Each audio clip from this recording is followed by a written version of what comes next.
Welcome back to Feelings Friday. It is once again Saturday, and I'm thinking in order to just be consistent and be realistic, I'm going to change the day of these episodes.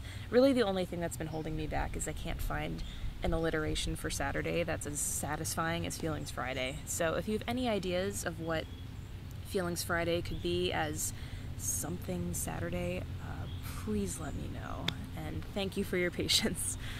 And welcome. This is the first in a series on the subject of femininity. It's something I've wanted to do for a while, and I think what's been, I think I've been a little bit afraid to jump into it because in a lot of ways, I'm never going to feel prepared. It's such a big subject. It's something that's so important to me, but I think I'm just going to take the leap and trust that my understanding and hopefully our understanding will evolve as we start the conversation. So here we go. I guess what I want to do first is just to clarify what I'm talking about when I talk about masculine and feminine consciousness. And I want to start by saying that I see both of those influences as necessary and as, we all contain the masculine and feminine, regardless of our biological sex. Neither one could exist without the other. And there's not one that's inherently better than the other. They're just interconnected, and they're necessary for our survival and for us to be balanced and whole. So I think it's important to know how to relate to each of those. And a book that's been incredibly important to me in understanding that is called Uniting Heaven and Earth by Sukie Colegrave. And in this book, Sukie Colegrave does an amazing job of connecting ancient Chinese thought, so she looks at Taoism, she looks at the yin and yang, and she connects those ways of thinking to Western psychology and the concepts of ego and the subconscious. She draws on Carl Jung a lot, and it's really an incredible book. So that's what's helped me understand kind of what masculine and feminine consciousness can mean. And to really boil down a lot of what she's talking about, basically, the masculine consciousness is what allows us to see the world as separate parts. So it allows me to see myself as a separate being from everything else. And to hold things far enough away where I can assess and evaluate, that's a masculine consciousness that is operating through me when I do things like that. And the feminine consciousness is a more relationship-oriented way of viewing the world. So it's a way where I can see how basically how what is operating within myself is just a microcosm of what's operating in the larger world, and how the ways that I take care of others connect to the ways I take care of myself. Just seeing things as a more unified presence instead of, I'm here and the world's out there. It's like we're all connected, that kind of thing. So I'm going to read an excerpt that explains that a bit better from the book. So, yes. The feminine consciousness does not deny the existence of the differentiated world. On the contrary, it could not exist without this differentiation. But it does assert that the separation between things is not the only reality, that there is another way of seeing, one which perceives the unity beneath the differences, and focuses on the relationships between things rather than on their separate identities. So, to understand things, a tree, for example, we need the masculine consciousness to help us focus on the constituent parts of the tree, its trunk, branches, roots, and leaves, to see everything which distinguishes the tree both from ourselves and from the rest of nature. And we need the feminine to reveal the inner qualities of the tree, its strength, its life force, and to understand the relationship between its parts. Explored through the feminine consciousness, the tree ceases to appear as something separate, both from ourselves and from the universe, and becomes an expression of general principles at work through the human and natural worlds. Through the feminine consciousness, it is possible to discover and experience the tree in ourselves and ourselves in the tree.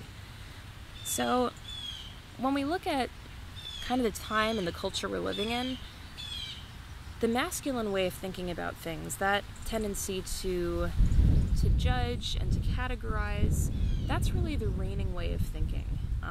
If we look at how much we favor our scientific understanding of the world, as opposed to, say, our spiritual one or artistic way of looking at things, it's pretty clear that we tend to take for granted and for truth the masculine way of thinking about things, and reward that thinking as such. Just the emphasis on the sciences and the arts programs being cut, that is a pretty clear example of how we think about things and what we prioritize. And even within ourselves, when we have a feeling, when we encounter feelings in ourselves that we don't expect, that kind of freak us out, we tend to hold them at a distance. We hold parts of ourselves at a distance and reject them and judge them, instead of kind of welcoming that into our understanding of ourselves and having compassion for whatever the root of that feeling is, whatever part of ourselves needs to be understood and integrated into the whole. So, yeah, that essentially is why this is so important to me, is that I feel like most of us are out of balance with ourselves, and the feminine really needs to be nurtured. Not because it's better, but because as a whole we tend to neglect it. So that book found me when I was working on my last album, House on the Sea, and it really helped me understand my own songs better. And the album itself is a double disc, and the first disc is the house disc. That is the kind of the songs that emerged out of a more masculine consciousness way of thinking. So they're the songs where I differentiate myself, and I look at myself juxtaposed against everything else, and I really focus on the separations. Whereas the C disc, the second one, those kind of came out of a more all-encompassing, where I see a lot of separate things and connect them together. Just a really general summary. But the song I'm going to play for you today is kind of a mix of both, because it is on the house disc. It's it's kind of me looking at myself as separate, but the subject of the song is my mother, the feminine source in my life. And the song, I wrote it a few years ago, but the song kind of takes place when I was a teenager, which is a really masculine consciousness time. You're separating you're discovering your own individual identity as separate from your family, from the place you grew up in. At 18, I went from living in Pennsylvania, where I went to the same school my whole life, I lived in the same house. I went to Oregon and kind of discovered who I could be separate of all those things that had been with me in my life thus far. And doing that really helped me understand where I had come from a lot better. And as a teenager, it was really hard for me to I guess, allow deep connection with my mom, which I don't think is that uncommon, particularly with women. But, it was a source of, I think, of suffering for both of us. And understanding it now, I realized that I was kind of afraid of, I've said before that I have my mom's heart in me. And, just the way that she can care so much. She can see so many parts to love in other people and in the world. She can care so much. That was really overwhelming to me, to understand I was that way too, and to see how her feelings were present in me at a time where I was really trying to just be separate, individual. It was really threatening to me and really overwhelming. And so as a result, I kind of shut down for a lot of my years as a teenager. And I think that was just a step, and I think that the way I've come back to our relationship is so different now because I've allowed for that separation to happen. But, I just wanted to share this song and, just recognize that it's not always easy for us to encounter the feminine, because I think too often it's seen as a sign of weakness, or it's taken advantage of people that, just want to profit off of our ability to feel compassion and to care. But it's actually a huge source of strength and of joy to be able to care that much, to be able to see yourself and so many other people that are so different, to see your life force in the world around you and vice versa. It's an incredible gift, and one that I'm very grateful for. So I'm going to play this song called Mother.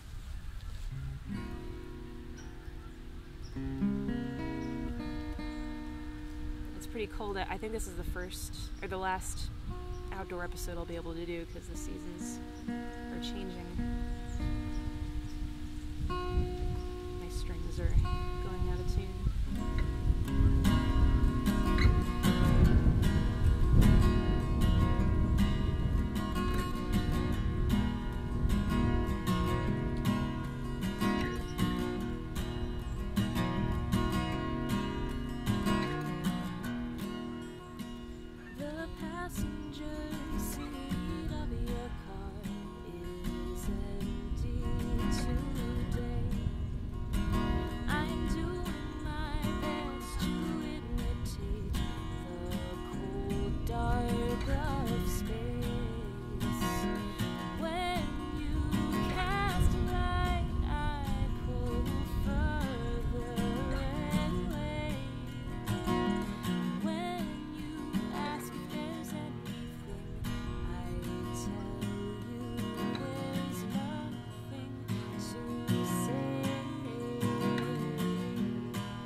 you so much, and please keep contributing to this conversation.